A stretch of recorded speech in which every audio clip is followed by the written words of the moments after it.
بسم الله والحمد لله والصلاة والسلام على رسول الله وعلى آله وأصحابه وسلم تسليما كثيرا أما بعد. Donc, bismillah, nous allons aborder le sujet de la différence entre la aqidah et le manhaj, ainsi que les trois grands fondements du manhaj salafi, et à la fin montrer man huwa as-salafi haqqan, qui est le salafi réel. Cela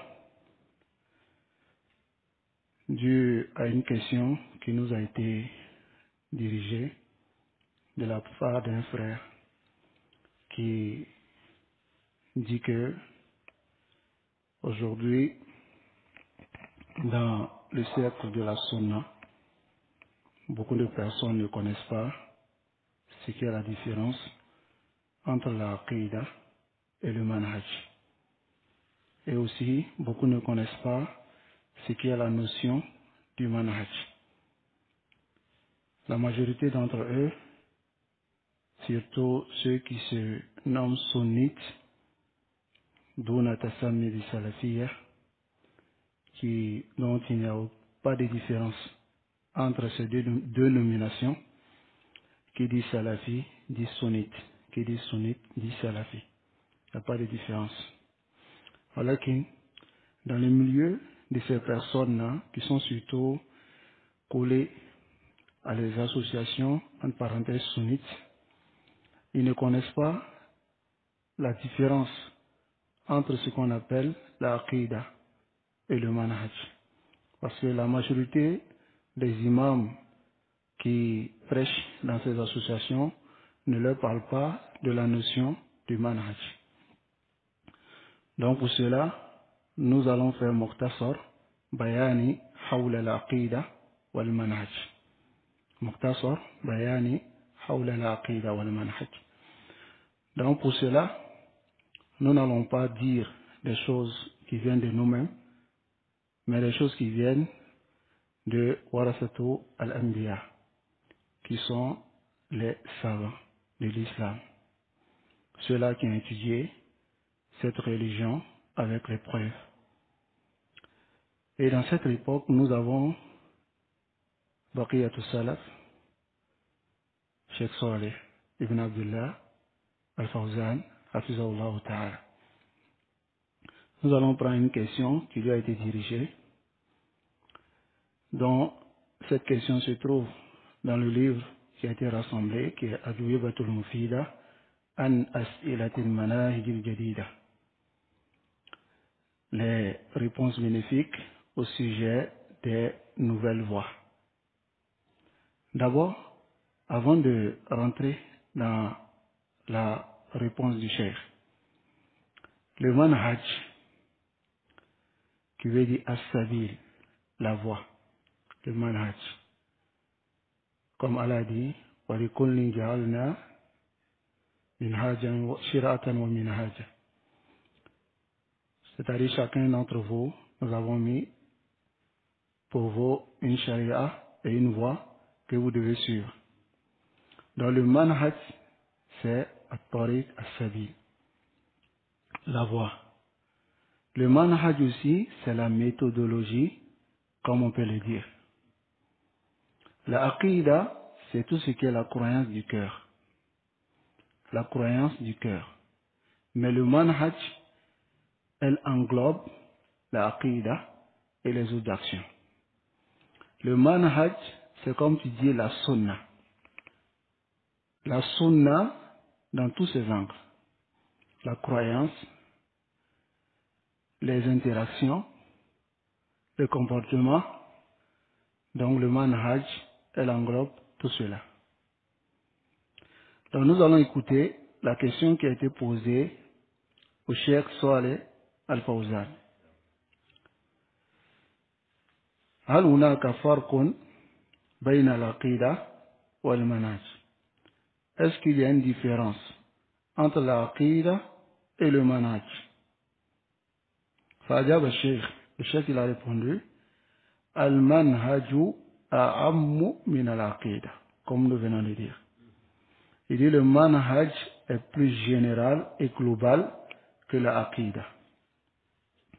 Al-manhaju yakunu fi al-aqida. Dans le manhaj, il y a la aqida, wa suluk, la manière de suivre la voie, wal akhlaq, les comportements, wal mu'amalat, les interactions, wa fi kulli hayatil muslim. Tout ce qui concerne la vie du musulman, c'est ce qu'on appelle le manhaj. Et Cheikh Fawzan il dit kull al-khutta ou kull al-khutta. Chaque trace allati yasiru alayha qu'emprunte al-muslim, le musulman, tusamma al-manhaj. On appelle cela al-manhaj. Donc ici, ce qu'on doit comprendre, c'est que le manhaj, ce n'est pas quelque chose de nouveau. C'est la voie tracée par le prophète sallallahu alayhi wa sallam. L'aqida, ce n'est pas quelque chose de nouveau. Et tout sunni, tout salafi doit faire l'effort de comprendre la différence entre l'aqida et le manhaj. En réalité, dans la définition, il y a une légère différence. Mais on va arriver pour dire est-ce que on peut séparer les deux au sujet d'une personne précise. En disant, par exemple, est-ce que cette personne, il peut avoir une bonne aqida et un mauvais manhaj. On va voir cela. Donc, on va prendre aussi une question qui a été posée aussi à notre cheikh Al-Habib, qui est décédé, à Cheikh Oweid Al-Jabiri, Hafizahullahu Ta'ala.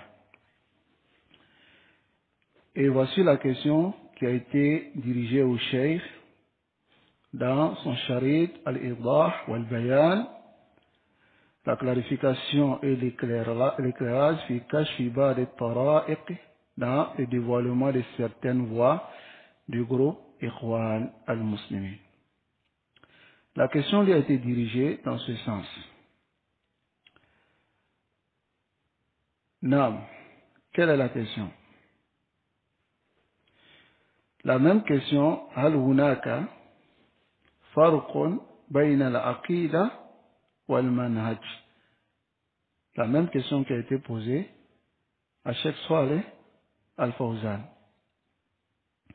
Donc le Cheikh Oweid Al-Jabiri lui répond avec quelques détails. Il dit al-aqida, l'aqida ma yajibu ala al-mar'i i'tiqadu. C'est ce qui est obligatoire sur l'être humain de prendre pour croyance. Fillah, au sujet d'Allah. Wa fi ma ja'a min indih. Et de ce qui vient d'Allah subhanahu wa ta'ala. Wa ma ja'at bihi rusul. Et ce qui vient de ses messagers. Wa amudu zalika wa mulakhasihi. Le résumé de cela, c'est Arkanul Iman Asitta. C'est-à-dire, Al-Imanu Billah, la croyance en Allah, wa malaikatihi, ses anges, wa kutubihi, ses livres, wa rusulihi, ses messagers, wa yawmil akhir, et au jour dernier, wal iman bil qadar, khayrihi wa sharri, et la croyance au destin, bon et son mauvais. Donc, voici mulakhas al-aqida. Summa ma yatba'u zalika. Ensuite, ce qui suit ces 6 piliers de la foi, mimma yajibu ala al-muslim, qui est obligatoire sur le musulman, i'tiqadu, de prendre pour croyance. Wa annahu haqqun wa sidq. Il doit croire que c'est une vérité. Ça va? Et aussi, il doit croire min akhbar al-ghaybi, les informations de l'invisible. Ça va? كحدوث الفتن comme les fitan qui vont arriver التي أخبر النبي صلى الله عليه وسلم que le messager d'Allah صلى الله عليه وسلم nous a informé أو كأخبار من مضى من النبيين ou l'information de ceux qui ont précédé parmi les prophètes wal mursalin ainsi que les messagers سواء que cela soit كان منها في الكتاب والسنة que ce soit dans le Coran et dans la Sunna ou bien dans les ahwal et le barzakh dans les situations du barzakh la vie après la mort c'est-à-dire ce qui est après la mort. Donc ici il continue, il dit وَمَا يَجْرِي فِي الْقِيَامَةِ الْكُبْرَى et ce qui va arriver dans la grande résurrection min nasbi al-hawdi c'est-à-dire le fait que Allah va étaler le hawd, le bassin, wal mizan, la balance, wal sirat, wa ghayri zalik. Mulakhas zalik, c'est que quand on dit aqidah, retenez cela, c'est tout ce qui est la croyance du cœur. La croyance du cœur, c'est ce qu'on appelle la aqidah. Le Cheikh Oubeydi continue, Ammal manhaj. Quant au manhaj, فهو تقرير أصول الدين وفروعه. C'est l'application maintenant des fondements de la religion et de ses branches. Al-manhaj, le manhaj, هو الطريق الذي يقرر به المرء أصول الدين وفروعه. C'est la voie que l'être humain il utilise pour mettre en application les fondements de la religion ainsi que ses branches. فإن كان هذا الطريق si cette voie موافقا للكتاب والسنة est conforme au Coran et à la Sunna وسيرة السلف الصالح et à la voie des pieux prédécesseurs فهو منهج الحق. C'est ce qui est le manhaj de vérité, la méthode, la bonne méthodologie. Est-ce que vous comprenez maintenant? On a dit tout à l'heure que la aqidah, c'est ce qui concerne le cœur. Maintenant, le manhaj, c'est l'application de la aqidah. Comment comprendre la aqidah? Comment comprendre les branches aussi? Comment comprendre le comportement? En un mot, comme je viens de dire, c'est la sunna, la voie. C'est-à-dire la aqidah c'est quoi? C'est la croyance. Mais c'est le manhaj qui nous permet de comprendre la aqidah. Comment les salafs ont compris la aqidah. Comment les salafs ont compris les branches, les mu'amalat.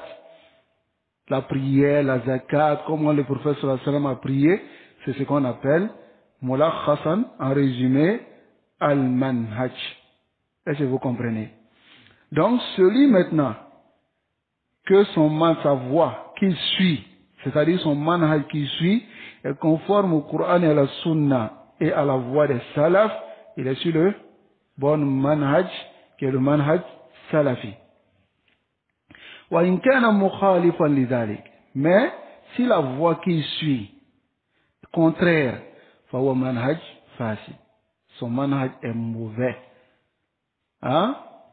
Et l'islam rassemble ces deux choses-là. Al-Islam mu'allafun min hadayn. Est rassemblé de ces deux choses-là.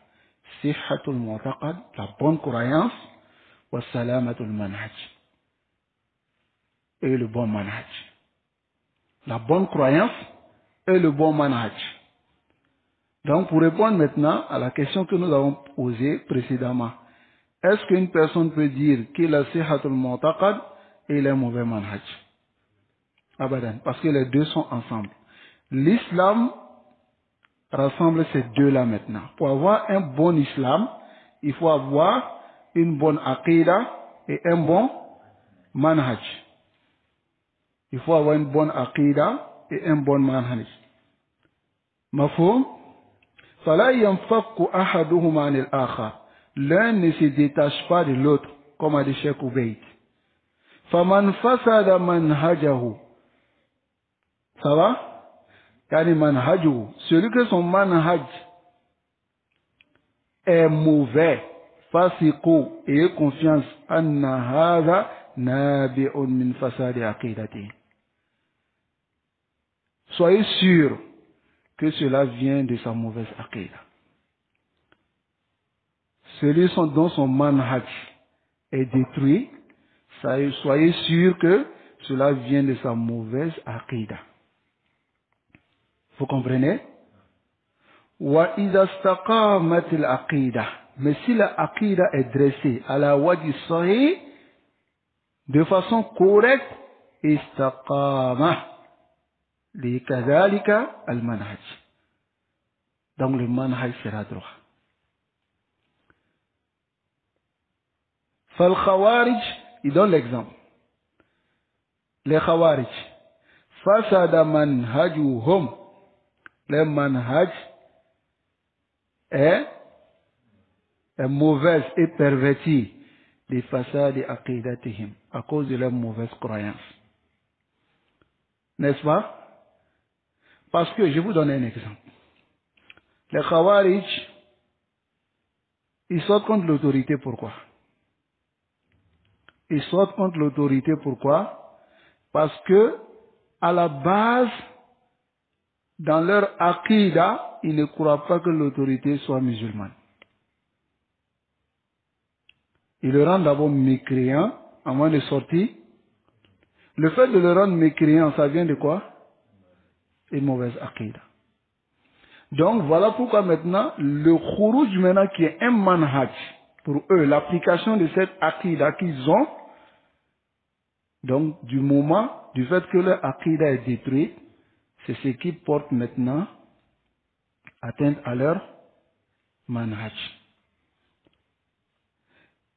Le chef dit parce que les khawarij ils ont cru istihlal dima'i ahli kaba'ir. Ils ont cru que le sang de ceux qui font les grands péchés est permis de verser. Donc, ils se sont mis maintenant à sortir contre eux et à les tuer. Wal khuruj ala al-hukam al-usat al-fusaq. Et sortir contre les autorités désobéissants et pervers, ils justifient cela par quoi? Qu'ils ne sont pas musulmans. Parce que si on prend un hadith du prophète sallallahu alayhi wa sallam, on va les bloquer. On va le dire, le prophète sallallahu alayhi wa sallam dit, fasma wa ati'. Écoute et obéis illa an taraw minhum kufra bawa. Une mécréance claire. Et ils ont vu cette mécréance claire. Puisque pour eux le grand péché est quoi? De la mécréance. Mafhum? Donc c'est pour cela